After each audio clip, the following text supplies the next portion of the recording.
Prezident İlham Əliyev Türk Dövlətləri Təşkilatına üzv ölkələrin qeyri-hökumət təşkilatlarının həmrəylik forumu iştirakçılarını salamlayaraq qeyd edib ki, Türk dövlətlərinin artan gücü və qlobal mövqeyi daha sıx əməkdaşlığı, sevik mexanizmlərinin qurulmasını və birgə fəaliyyəti zəruri edir.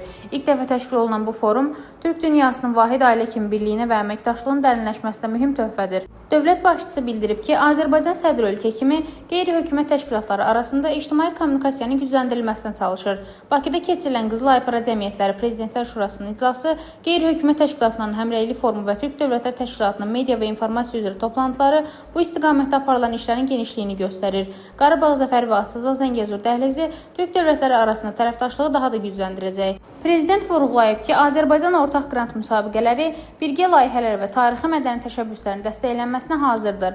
Türk dünyası qeyri-hökumət təşkilatlarının BMT və digər beynəlxalq qurumlarda koordinasiyalı fəaliyyəti ümumi məqsədlərə ciddi töhfə verəcək. Əliyev forum iştirakçılarına uğurlar arzulayıb. Rəna Rövşənqızı, BTV.